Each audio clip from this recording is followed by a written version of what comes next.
Hello प्यारे बच्चों, चलिए स्टार्ट करते हैं। क्लास 9 चैप्टर 1 नंबर सिस्टम के एग्जांपल नंबर 11 से 20 इस वीडियो में करेंगे।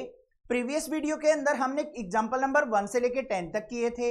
अब आपको मैं एक इंपॉर्टेंट सी बात बता दूं, बहुत सारे बच्चे क्या करते हैं, इन एग्जाम्पल्स को स्किप कर देते हैं, छोड़ देते हैं कि एग्जाम्पल करने की तो जरूरत ही नहीं है, हमने एक्सरसाइज के क्वेश्चन कर लिए, एग्जाम्पल्स क्यों करें भाई। एग्जाम्पल भी उतने ही इंपॉर्टेंट है जितने की आपके एक्सरसाइज के क्वेश्चन बच्चों, ठीक है। तो चलिए देखते हैं एग्जाम्पल नंबर 11 क्या कहता है। क्या है यहाँ पे, check whether 7√5 7/√5 √2 + 21 π - 2 are irrational number और नोट। हमें यहाँ पे कुछ नंबर दे रखे हैं जिनको हमें चेक करना है कि वो नंबर इरेशनल नंबर है या नहीं है। अब बच्चों बिल्कुल सिंपल सी बात समझ लो क्या है। अगर मान लो कोई भी इरेशनल नंबर किसी रैशनल नंबर के अंदर ऐड होता है, सब्ट्रैक्ट होता है, मल्टीप्लाई होता है या डिवाइड होता है, तो वो उस नंबर को भी इरेशनल बना देता है। बस ये चीज माइंड के अंदर सेट है ना। तो भाई कैसा भी क्वेश्चन दे रखा हो, कैसी भी टर्म, कैसा भी नंबर दे रखा हो, आप आसानी से बता दोगे कि कौन सा इरेशनल है, कौन सा रैशनल नंबर है, ठीक है। अब सबसे पहले देखो फर्स्ट नंबर क्या दे रखा है, 7√5। अब इसके अंदर 7 तो हमारा रैशनल नंबर है, बट √5 क्या है, इरेशनल नंबर। √5 का रूट निकालेंगे तो हमारा नॉन टर्मिनेटिंग नॉन रिकरिंग आएगा। अब यहां पे रैशनल और इरेशनल की मल्टीप्लाई होगी तो क्या आ जाएगा, ये हमारा इरेशनल नंबर आ जाएगा। रीजन भी लिखना चाहो तो क्या हो जाएगा, 7 क्या है, रैशनल नंबर, इसकी मल्टीप्लाई किसके साथ है, इरेशनल नंबर के साथ, तो हमारा रिजल्टेंट नंबर जो आएगा वो क्या आएगा, इरेशनल नंबर ही आएगा। क्लियर, आगे चलते हैं। सेकेंड नंबर क्या कह रखा है बच्चों, 7/√5। अब यहां पे देखो 7 क्या है, हमारा रैशनल नंबर है जिसको हम p/q की फॉर्म में लिख सकते हैं, बट √5 क्या है, इरेशनल नंबर, क्योंकि √5 क्या है, नॉन टर्मिनेटिंग नॉन रिकरिंग, तो ये हमारा इरेशनल है।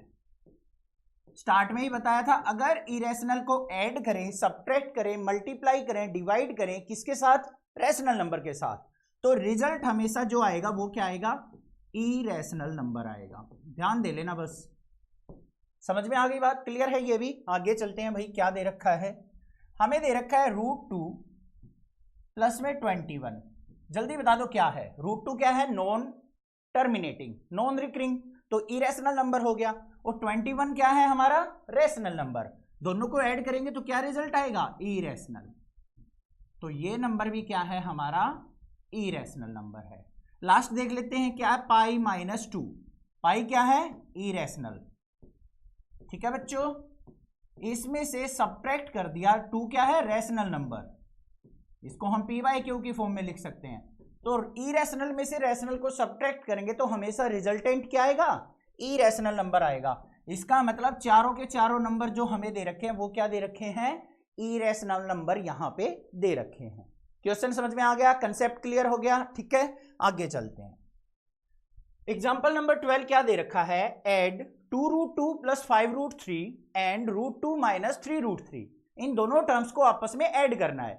अब रूट वाली टर्म्स को ऐड करना हो, मल्टीप्लाई करना हो, डिवाइड करना हो, सब्ट्रैक्ट करना हो, ये बड़े आसान होते हैं। बस आपको अगर कंसेप्ट अच्छे से आता है ना तो बिल्कुल चुटकियों में सोल्व आउट कर लोगे। देखो कैसे, हमें क्या दे रखा है बच्चों, 2√2 फिर प्लस में 5√3, इसको ऐड करना है हमें।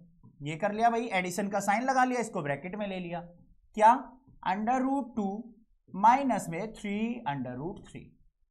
अब भाई करना क्या है, ध्यान से देखो बच्चों, एडिशन करो सब्ट्रैक्शन करो, हमेशा क्या होगा, एक जैसी टर्म में से एक जैसी टर्म ही हम ऐड सब्ट्रैक्ट कर सकते हैं। जैसे मान लो आपके पास रूम के अंदर बहुत सारे एनिमल हैं, अब कहते हैं हम एडिशन करनी है। अब ऐसा तो नहीं करेंगे कि हाथी के अंदर हम घोड़े ऐड कर देंगे। मैं पूछ लूं कि घोड़े कितने हैं, घोड़े में घोड़ा ही ऐड करोगे ना, कि 2 इस रूम में 2 घोड़े हैं, दूसरे रूम में 3 घोड़े हैं, तो टोटल हो गए 5 सर।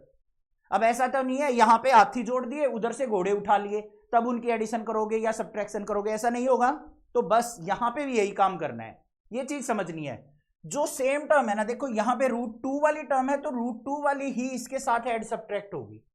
ये √3 वाली है तो √3 वाली ही इसके अंदर ऐड सब्ट्रैक्ट होगी। तो हम क्या करेंगे, √2 वाली को इकट्ठा लिख देंगे, √3 वाली को इकट्ठा लिख लेंगे। देखो यहाँ पे ये क्या है मेरे पास, 2√2, साइन किसका है, प्लस का, प्लस में √2, यहां पे क्या है फिर, प्लस का साइन, 5√3, फिर माइनस का साइन 3√3। अब देख लो, इसका आसान तरीका बताता हूं। इस टर्म के अंदर √2 भी है, यहां पे भी √2 है, तो √2 क्या ले लिया मैंने, कॉमन ले लिया। यहां पे क्या बच गया 2, यहां पे क्या बच गया भाई, √2 बाहर चला गया तो अकेला 1 बच गया। यहां पे आ जाओ, प्लस का साइन, इन दोनों में से क्या कॉमन आ गया, √3 कॉमन आ गया। यहाँ पे क्या बच गया 5, यहाँ पे माइनस का 3। बस अब इसको सोल्व आउट कर लो। 2 + 1 कितना हो गया 3, तो ये क्या हो गया 3√2, फिर प्लस का साइन, 5 में से 3 गया तो बच्चों 2 बचा, 2 की √3 से मल्टीप्लाई 2√3, ये आंसर आ गया। समझ में आ गया या नहीं आ गया? अब यहां पे बच्चे गलती कहां करते हैं वो भी ध्यान से सुन लो। क्या करेंगे, यहां पे 5 - 3 किया, 2 बचा, 2 की √3 से मल्टीप्लाई करेंगे, 3 × 2 = 6 लिख देंगे, √6। ऐसा नहीं करना है। 2 हमारा क्या है, रैशनल नंबर, √3 क्या है, इरेशनल नंबर। तो दोनों को हम अलग अलग रखेंगे, इकट्ठा करके नहीं लिखेंगे। रूट वाले की रूट वाले के साथ मल्टीप्लाई होती है, विदाउट रूट वाले की विदाउट रूट वाले के साथ होगी। क्लियर बात है ना, समझ में आ गया? टाइम बेशक लग जाए क्वेश्चन में, बट कंसेप्ट समझ में आना चाहिए, रट्टा नहीं मारना किसी चीज का। आगे चलते हैं। एग्जाम्पल नंबर 13 क्या दे रखा है, मल्टीप्लाई करनी है भाई 6√5 की 2√5 के साथ। कर देते हैं, 6√5 इसको मल्टीप्लाई करना है 2√5 के साथ। ठीक है बच्चों, अब मैंने क्या बताया, रूट वाले की रूट वाले के साथ, विदाउट रूट वाले की विदाउट रूट वाले के साथ। तो कैसे करेंगे, 6 की 2 से मल्टीप्लाई, तो क्या हो गया 6 × 2 = 12, फिर मल्टीप्लाई में √5 की √5 से हम क्या करेंगे, ऐसे मल्टीप्लाई। ध्यान से देखो क्या है, 12 मल्टीप्लाई √5 और √5 की मल्टीप्लाई क्या होगी बच्चों, 5 होगी। 12 5 जा क्या हो गया 60, ये हमारे पास क्या आ गया आंसर। अब ये बात भी समझ लो, √5 की मल्टीप्लाई 5 कैसे हुई। देखो बच्चों, √5 मल्टीप्लाई √5, √5 का मतलब क्या है, 5 की पावर 1/2 मल्टीप्लाई, यहां पे भी √5 का मतलब क्या है, 5 की पावर 1/2। अब दोनों का बेस सेम है, ये भी 5 की पावर है, ये भी 5 की पावर। मल्टीप्लाई करते टाइम पावर्स क्या होती हैं, ऐड हो जाती हैं। तो यहां पे देखो 5 की पावर 1/2 + 1/2, हाफ और हाफ कितना होता है 1, तो ये किसके इक्वल आ गया 5 की पावर 1, और 5 की पावर 1 कितना होगा 5। तो पता लग गया √5 की मल्टीप्लाई 5 होगा, √3 मल्टीप्लाई √3 है तो 3 होगा। ठीक है, चलें आगे, चलो भाई।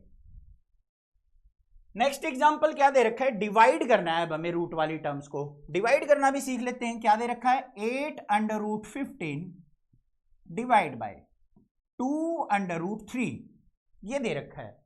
अब यहां पे क्लियरली दिख रहा है 8 को तो 2 से डिवाइड कर लूंगा सर, बट √15 को √3 से कैसे डिवाइड करूंगा, बिल्कुल आसान है। देखो कैसे करेंगे बच्चों, 8 मल्टीप्लाई √15 को ब्रेक करके लिख लो। कैसे, 5 3 = 15 होता है ना, तो 5 × 3 लिख सकता हूं, डिवाइड बाय 2√3, ऐसे लिख दिया।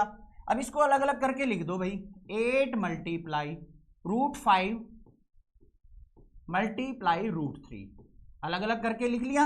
नीचे क्या है, 2 मल्टीप्लाई √3, काट दो जो कट रहा है, √3 से √3 कट गया, 2 1 = 2, 2 4 = 8, तो क्या बच गया 4√5 बच गया। ये आंसर आ गया, है ना जी, समझ में आ गया। रूट वाली टर्म्स को ऐड कैसे करेंगे, सबट्रैक्ट कैसे करेंगे, मल्टीप्लाई कैसे करेंगे, डिवाइड कैसे करेंगे, क्लियर है। आगे चलते हैं। नेक्स्ट क्या दे रखा है, example 15, simplify the following expressions. हमें यहां पे कुछ एक्सप्रेशन दे रखे हैं रूट की टर्म में, जिनको हमें सिंप्लीफाई करना है, फॉर्मूले लगेंगे और कुछ भी नहीं है। चलो भाई देखते हैं। सबसे पहले आ जाओ फर्स्ट वाले पार्ट पे। क्या दे रखा है, 5 + √7 मल्टीप्लाई 2 + √5, इन दोनों की हमें मल्टीप्लाई करनी है। अब भाई यहां पे तो कोई फॉर्मूला भी नजर नहीं आ रहा कि हम क्या फॉर्मूला बनाएं, तो घबराना क्या है, सीधी मल्टीप्लाई करेंगे। कैसे, यहां से पहली टर्म पकड़ी भाई 5 की मल्टीप्लाई पहले इस टर्म के साथ, फिर 5 की मल्टीप्लाई आगे वाली टर्म के साथ कर दो भाई। 5 की 2 से मल्टीप्लाई करेंगे, 5 × 2 = 10, फिर प्लस का साइन, 5 की √5 से करेंगे, इकट्ठी अंदर नहीं होगा, कहीं √5 मल्टीप्लाई 5 करके √25 लिख दो, नहीं, ये रैशनल है ये इरेशनल है, अलग अलग करोगे। 5 √5 लिख दिया। अब काम है इसका, इसकी मल्टीप्लाई एक बार 2 के साथ होगी, फिर आगे वाले के साथ होगी। √7 की 2 से मल्टीप्लाई करेंगे तो क्या आएगा बच्चों, प्लस का 2/√7, फिर प्लस में √7 √5 की मल्टीप्लाई करनी है, दोनों रूट वाले हैं, आपस में मल्टीप्लाई हो जाएगी, झगड़ा नहीं होगा इनका। तो 7 5 जा क्या हो गया 35, तो √35। ये क्या आ गया, मेरा आंसर आ गया। बस था ना, बड़ा सिंपल। ठीक है, कोई दिक्कत नहीं है। सेकंड वाले पे चलते हैं। सेकंड पार्ट में क्या दे रखा है बच्चों, हमें दे रखा है 5 + √5, इसकी मल्टीप्लाई करनी है हमें किससे, 5 - √5 से। भाई एक तो तरीका ये है कि हमने जैसे ये मल्टीप्लाई की है वैसे कर लो। जिस बच्चे का माइंड एक्टिव है उसको साफ साफ नजर आ रहा है कि यहां पे एक फॉर्मूला बन रहा है हमारा a + b a - b का। कैसे, देखो ध्यान से, ये a + b और ये a - b किसके इक्वल होता है, a² - b²। ध्यान से देखो, a की वैल्यू क्या है 5, b की वैल्यू क्या है √5। बस फॉर्मूले में रख देनी है, क्या होगा रिजल्ट, a² - b²। a की जगह क्या रखेंगे 5, तो 5 का स्क्वायर, माइनस में b की जगह क्या रखेंगे √5, तो √5 का स्क्वायर। स्क्वायर से रूट कट गया, 5 का स्क्वायर क्या होता है 5 5 जा 25, माइनस में यहां पे क्या बच गया 5, तो 25 में से 5 गया तो आंसर क्या आ गया 20 is the answer. Clear question, समझ में आ गया। गड़बड़ कहां करते हैं बच्चे, यहां पे करेंगे। 5 का स्क्वायर करते टाइम इसको क्या कर देते हैं, 5 2 जा 10 लिख देते हैं, गलत हो जाएगा। 5 की पावर 2 का मतलब क्या है, 5 की 2 बार मल्टीप्लाई, 5 × 5, ये आ गया 25। ठीक है, जहां पे मैं बताता हूं ना कि मिस्टेक करते हैं बच्चे, वो पॉइंट ध्यान से सुना करो, क्योंकि वहीं पे गड़बड़ होती है 80-90% बच्चों से, और उस पॉइंट को मार्क कर लिया करो। ठीक है ना, आगे चलते हैं। नेक्स्ट क्या दे रखा है इसका थर्ड पार्ट। थर्ड पार्ट में हमें दे रखा है √3 + √7 इसका स्क्वायर, ये दे रखा है। क्या फॉर्मूला नजर आ रहा है, a + b का होल स्क्वायर। सबसे पहले फॉर्मूला लिखेंगे, a + b का होल स्क्वायर किसके इक्वल होता है, a² + b² + 2ab। अब a और b की वैल्यू कहां से लिखेंगे, यहां से कंपैरिजन करके, a की जगह √3, b की जगह √7, बस फॉर्मूले में लिख दो। a की जगह क्या रखना है √3, तो √3 का स्क्वायर। b की जगह क्या लिखना बच्चों, √7 का स्क्वायर, फिर प्लस में 2 मल्टीप्लाई, a की जगह क्या लिखेंगे √3 और b की जगह क्या लिखेंगे √7। अब इसको सिंप्लीफाई कर देते हैं, स्क्वायर से हमारा रूट कैंसिल आउट, यहां भी स्क्वायर से रूट कैंसिल आउट, तो क्या आ गया बच्चों यहां पे, ये तो आ गया 3, ये आ गया 7, फिर प्लस में 2, रूट वालों की मल्टीप्लाई कर दो, 7 3 जा 21, तो √21। अब इसको सिंप्लीफाई करके लिख दो, 7 और 3 क्या हो गया 10, प्लस में 2 √21। या तो आपको आंसर ऐसे मिल सकता है, नहीं तो एक और तरीका इसके आंसर को लिखने का। कैसे, यहां से बच्चों 2 कॉमन निकाल दो, 2 कॉमन निकाल दिया तो यहां पे क्या बच गया, 10 को क्या लिख सकता हूं मैं 2 × 5, 2 बाहर चला गया तो क्या बच गया 5 बच गया, प्लस में यहां से 2 चला गया तो क्या बचा √21। ये आंसर भी हो सकता है, ये आंसर भी हो सकता है, दोनों आंसर ठीक माने जाएंगे। अगर मान लो मैं यहां तक छोड़ देता और बुक में ऐसे आंसर दे रखा है तो आप कमेंट करने लग जाते हैं आंसर गलत है सर, आंसर गलत है। ऐसा नहीं है, कई बार क्या करता है एनसीईआरटी वाले उसको और थोड़ा सा सिंप्लीफाई करके लिख देते हैं, ऐसे ही आपकी एक्सरसाइजेज के आंसर में लिखा मिल जाता है कई बार क्वेश्चन में, तो आप कहने लग जाते हो गलत है गलत है गलत है। ऐसा नहीं है। ठीक है बच्चों, पता लग गया, ये आंसर भी ठीक है, ये आंसर भी ठीक है, दोनों का मीनिंग सेम है। आगे चलें, चलो भाई नेक्स्ट क्वेश्चन क्या है हमारे पास, फोर्थ पार्ट, यहां पे सिंप्लीफाई करेंगे इसको। फोर्थ पार्ट को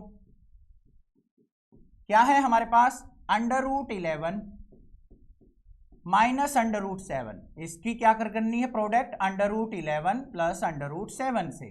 सिंपल सा काम है, क्या है भाई, फॉर्मूला नजर आ रहा है, a - b a + b किसके इक्वल होता है, a² - b² के। बस कंपैरिजन करना आना चाहिए, a की जगह √11, b की जगह √7 रख दो भाई, क्या आएगा, ए की जगह रूट 11 का स्क्वायर माइनस में अंडर रूट 7 का स्क्वायर, स्क्वायर से रूट कैंसिल आउट, स्क्वायर से रूट कैंसिल आउट, तो क्या आ गया 11 माइनस 7 इक्वल टू 4। ये आंसर आ गया हमारा। क्लियर है, कोई दिक्कत नहीं, समझ में आ गया ये भी। आगे चलें, नेक्स्ट एग्जांपल देखते हैं क्या है। एग्जांपल नंबर 16 दे रखा है, rationalize the denominator of 1 by root 2। कोई भी हमारे पास नंबर होता है ना, अगर उसके डिनोमिनेटर में रूट वाली टर्म है तो हमें उसको एलिमिनेट करना होता है, खत्म करना होता है। वो कैसे करते हैं, रैशनलाइज करके। बड़ा सिंपल सा तरीका है, देखो नंबर क्या दे रखा है 1 बाय अंडर रूट 2। अगर आपके डिनोमिनेटर में बच्चों सिंगल टर्म है, क्या टर्म है, सिंगल टर्म, एक अकेला रूट 2 है, तो हमें क्या करना है, बस रैशनलाइज करते टाइम इसी नंबर से मल्टीप्लाई कर देंगे, इसी नंबर से डिवाइड कर देंगे। देख लो क्या आएगा, रूट 2 की 1 से मल्टीप्लाई रूट 2, और रूट 2 की मल्टीप्लाई क्या हो जाएगी 2। बस ये आंसर आ गया। था ना बिल्कुल हलवा क्वेश्चन, पता होगा ना रूट 2 मल्टीप्लाई रूट 2 2 कैसे हुआ, पीछे अभी अभी बता के आया था। ठीक है, आगे चलते हैं। नेक्स्ट एग्जांपल नंबर 17 क्या दे रखा है, rationalize the denominator of 1 by 2 plus root 3। क्या दे रखा है बच्चों, अब 1 बाय 2 प्लस अंडर रूट 3। अब यहां ध्यान से देखो कितनी टर्म है, 2 टर्म है। अब 2 टर्म हो तब रैशनलाइज करना हो तो आपको क्या करना है, बस जो भी टर्म दे रखी है ना उसके बीच में जो साइन हो, प्लस का साइन हो तो माइनस कर लो, माइनस का हो तो प्लस का कर लो, उसी से मल्टीप्लाई कर दो, उसी से डिवाइड। अब 2 प्लस रूट 3 है तो क्या कर देंगे 2 माइनस रूट 3 से मल्टीप्लाई और 2 माइनस रूट 3 से डिवाइड। इस टर्म पे तो कोई इफेक्ट नहीं पड़ेगा ना, सेम टर्म से मल्टीप्लाई सेम से डिवाइड करने पे। देखो इससे ये कट जाएगी, यही टर्म बच गई हमारी। अब करना क्या है, बिल्कुल सिंपल तरीका। ऐसे वाले केस में हमेशा क्या होगा बच्चों, आपका फॉर्मूला बनेगा नीचे a प्लस बी और ये a माइनस बी, इन दोनों की प्रोडक्ट किसके इक्वल होती है, ए स्क्वायर माइनस बी स्क्वायर के। हमेशा ये फॉर्मूला बनेगा, कभी भी देख लेना। ठीक है, तो देखो ऊपर 2 माइनस रूट 3 की 1 से मल्टीप्लाई करेंगे तो भाई 2 minus root 3 as it is. नीचे क्या आ जाएगा, a की जगह 2, b की जगह root 3, a square minus b square मतलब 2 का स्क्वायर माइनस में रूट 3 का स्क्वायर। स्क्वायर से रूट कट गया, क्या आ गया भाई final answer 2 minus root 3 divide by 2 का स्क्वायर कितना होता है बच्चों 4, माइनस में रूट से स्क्वायर कट गया तो क्या बच गया 3। तो फाइनल आंसर क्या बन गया 2 माइनस रूट 3 डिवाइड बाय 4 में से 3 गया 1, 1 लिखने की जरूरत भी नहीं है, लिखना चाहो तो लिख दो। ये हमारा क्या हो गया, आंसर आ गया। समझ में आ गया कि 2 टर्म वाले को किस प्रकार से रैशनलाइज किया जाता है। कुछ डाउट रह गया तो अगले वाले पार्ट में क्लियर हो जाएगा। नेक्स्ट एग्जांपल देखते हैं क्या है, rationalize the denominator of 5 by root 3 minus root 5। अब घबराना नहीं है, कहीं ये सोचो सर पिछले वाले में तो एक ही रूट की टर्म थी, यहां पे 2 आ गई। कोई बात नहीं भाई, सेम प्रोसेस को फॉलो करेंगे, रट्टा थोड़ी ना मार रखा है हमने। क्या है नंबर देखो 5 by under root 3 minus under root 5। सबसे पहला काम कितनी टर्म है, 2 टर्म है। जो भी साइन है, माइनस का साइन है तो प्लस का कर लो, प्लस का है तो माइनस का कर लो। अब यहां पे माइनस का है तो हम क्या करेंगे प्लस का करके मल्टीप्लाई और divide, root 3 plus root 5 divide by under root 3 plus under root 5। अब ऐसे केस में मैंने कहा था हमेशा एक फॉर्मूला बनेगा a minus b a plus b वाला। देखो बन रहा है या नहीं, ये हो गया a माइनस बी, ये हो गया a प्लस बी, इसके इक्वल होगा ए स्क्वायर माइनस बी स्क्वायर। ऐसे लिख भी दोगे ना तो आपके टीचर को पता भी लग जाएगा कि आपको ये क्वेश्चन अच्छे से आता है, कंसेप्ट आपका क्लियर है। कहीं पे छोटी मोटी मिस्टेक हो गई ना तब भी नंबर नहीं काटेगा कोई भी आपके। ठीक है, फॉर्मूला जरूर लिखने की आदत डालो। देखो अब क्या होगा, 5 की इससे मल्टीप्लाई करनी है बच्चों, 5 रैशनल है, ये इरेशनल नंबर है, मल्टीप्लाई नहीं होगी इनकी। इनको हम ऐसे लिखेंगे 5 into under root 3 plus under root 5। Numerator हो गया क्लियर, डिनोमिनेटर पे आ जाओ। a की जगह क्या है रूट 3, b की जगह क्या है रूट 5। तो a की जगह क्या लिखेंगे रूट 3 का स्क्वायर माइनस अंडर रूट 5 का स्क्वायर। ठीक है, सिंप्लीफाई करो, स्क्वायर से रूट कट गया, यहां भी स्क्वायर से रूट कट गया, तो किसके इक्वल आ गया ये 5 इंटू √3 प्लस √5, ये तो न्यूमरेटर, डिवाइड बाय, यहां पे क्या बच गया 3, यहां पे क्या बच गया -5। इसको सिंप्लीफाई करके लिख देते हैं। क्लियर है ना यहां तक? आगे आ जाओ। डिनोमिनेटर पे ध्यान दो बच्चों, बड़ा क्या है 5, छोटा क्या है 3, तो बड़े का साइन क्या है नेगेटिव, तो 5 में से 3 गया तो 2 बचेगा, और वो भी किसका, नेगेटिव का, क्योंकि बड़ा यहां पे माइनस वाला है। तो क्या लिखा जाएगा यहां पे -5/2, नीचे 2 बचेगा, माइनस का साइन इकट्ठा लगा देंगे, और इन 2 में यहां पे क्या आ जाएगा √3 और प्लस में √5। ये हमारा क्या हो गया, आंसर हो गया। ठीक है, अब आपके माइंड में ये आएगा कि सर नीचे 2 माइनस का होना चाहिए, आपने ऊपर साइन क्यों माइनस लगा दिया? भाई वो पूरी टर्म इकट्ठी माइनस ही हो जाती है, नीचे वाली टर्म हो या ऊपर वाली हो माइनस की। ठीक है ना, घबराना नहीं है इस चीज से। क्लियर हो गया क्वेश्चन? आगे चलते हैं। नेक्स्ट क्वेश्चन क्या दे रखा है, रैशनलाइज द डिनोमिनेटर ऑफ 1/7 + 3√2। ये थोड़ा सा और अलग आ गया, देखो कैसे करेंगे। क्या है 1/7 + 3√2, 2 टर्म है, तो बस प्लस को माइनस करके मल्टीप्लाई डिवाइड, 7 - 3√2 डिवाइड बाय 7 - 3√2। हमेशा डिनोमिनेटर में क्या फॉर्मूला बनेगा बच्चों, a + b into a - b, किसके इक्वल, a² - b² के। कर दो भाई सिंप्लीफाई, 1 से इसकी मल्टीप्लाई करेंगे, न्यूमरेटर एज इट इज रहेगा 7 - 3√2। डिनोमिनेटर में देखो a की वैल्यू 7, b की वैल्यू 3√2, तो क्या करेंगे 7 का स्क्वायर - 3√2 का स्क्वायर। देखो क्या आएगा, ऊपर as it is 7 - 3√2 divide by 7 का स्क्वायर मतलब 7 × 2 = 14। नहीं, ध्यान रखना, यहीं पे गड़बड़ करते हैं। 7 का स्क्वायर का मतलब 7 की 2 टाइम्स मल्टीप्लाई, 7 × 7 = 49, माइनस में इसको सिंप्लीफाई करना सीखो। अब ध्यान से देखो, 3√2 का स्क्वायर कह रखा है, इधर ध्यान दो, बस इस पे, उधर छोड़ दो। अभी यहां पे देखो, इसको अलग अलग करके लिखो, 3 का स्क्वायर और √2 का स्क्वायर, इन दोनों की मल्टीप्लाई। इसका मतलब यही है, 3 का स्क्वायर करेंगे 9 मल्टीप्लाई, स्क्वायर से रूट कट गया, यहां पे आ गया 2, तो 9 × 2 = क्या आ गया 18। मतलब इसको अगर मैं सिंप्लीफाई करूंगा तो क्या आएगा मेरा, यहां पे 18 आएगा। ठीक है, सिंप्लीफाई कर लेते हैं आगे। तो 7 - 3√2 डिवाइड बाय 49 में से 18 गया तो कितना बच गया बच्चों, 31। ये हमारा आंसर आ गया। समझ में आ गया? क्लियर है? कोई दिक्कत नहीं होनी चाहिए। दिक्कत लग रही है ना तो कमेंट कर देना, मैं ट्राई करूंगा आपको रिप्लाई करने की। बस चैनल सब्सक्राइब जरूर करके रखना है, अपने फ्रेंड्स में शेयर जरूर करना है। ठीक है बच्चों, कमेंट करके बताना है आपको कैसा लगता है। क्लास 12 तक का मैथ आपको मैं इस चैनल पे पढ़ाऊंगा। लास्ट एग्जांपल और देखते हैं। एग्जांपल नंबर 20 क्या है बच्चों, सिंप्लीफाई करना है हमें इन टर्म्स को। ठीक है, इसके लिए सिंपल से फॉर्मूले आने चाहिए, जो कि एक्सरसाइज से पहले मैंने बता रखे हैं। हर एक एक्सरसाइज की स्टार्टिंग में 10-15 मिनट, 5 मिनट इंट्रोडक्शन बताऊंगा हर एक एक्सरसाइज का, फिर क्वेश्चंस करेंगे, सारे क्वेश्चन हलवा होंगे। अब यहां आ जाओ भाई फर्स्ट वाले पार्ट पे। क्या है, 2⁵ मल्टीप्लाई 2⁵ क्या करेंगे भाई, बेस देखो सेम है, तो मल्टीप्लाई करते टाइम पावर क्या हो जाएंगी, ऐड हो जाएंगी। कैसे, एक फॉर्मूला है हमारे पास, a⁴m मल्टीप्लाई a⁴n, तो a⁴m + n हो जाती है।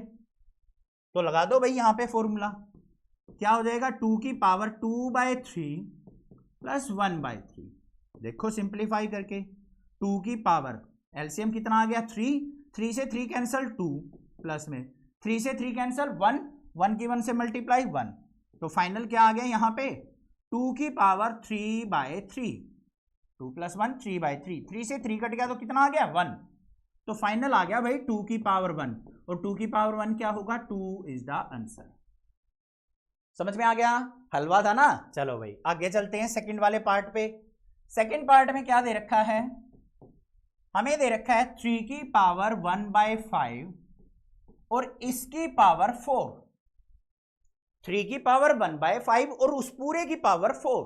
तो हमें यहां पे क्या फॉर्मूला लगाना है, ध्यान से देखो, a की पावर m और इस पूरे की पावर n है, तो ये किसके इक्वल होता है, a की पावर m मल्टीप्लाई n। बस दोनों पावर को आपस में मल्टीप्लाई कर दो, तो यहां पे क्या बनेगा बच्चों, 3 की पावर 1/5 मल्टीप्लाई 4, तो क्या आ गया फाइनल, 3 की पावर 4 1 जा 4/5, तो 3 की पावर 4/5 इज द आंसर। आ गया समझ में ये भी। अगले वाले पे चले, थर्ड पार्ट पे। थर्ड पार्ट में हमें क्या दे रखा है, ध्यान से देखो भाई, स्टेटमेंट अच्छे से रीड करने की देखा करो पहले। 7 की पावर 1/5 डिवाइड बाय 7 की पावर 1/3। अब भाई देखो, ये भी 7 की पावर है, ये भी 7 की पावर है, मल्टीप्लाई होती तो क्या हो जाती हैं, पावर्स ऐड हो जाती हैं, डिवाइड होगी तो क्या होंगी, सब्ट्रैक्ट हो जाएंगी। कैसे, देखो ध्यान से, अगर मान लो a की पावर m है डिवाइड बाय a की पावर n है, तो यहां पे इसको कैसे करेंगे, a की पावर m माइनस n, दोनों पावर सब्ट्रैक्ट हो जाएंगी, तो यहां पे भी यही काम करेंगे हम। 7 की पावर 1/5 माइनस में 1/3 ऊपर जाएगा, ये हो गया, सिंप्लीफाई कर लो। 7 की पावर 5 और 3 का एलसीएम 15 आ गया, 15 को 5 से डिवाइड करेंगे 3 की 1 से मल्टीप्लाई 3 माइनस में 15 को हम 3 से डिवाइड करेंगे तो कितना आएगा बच्चों, 3 5 जा 15, 5 की 1 से मल्टीप्लाई 5, तो फाइनली क्या आ गया, 7 की पावर, यहां पे माइनस का 5 में से 3 गया, माइनस का 2/15, ये हमारे पास आंसर आ गया।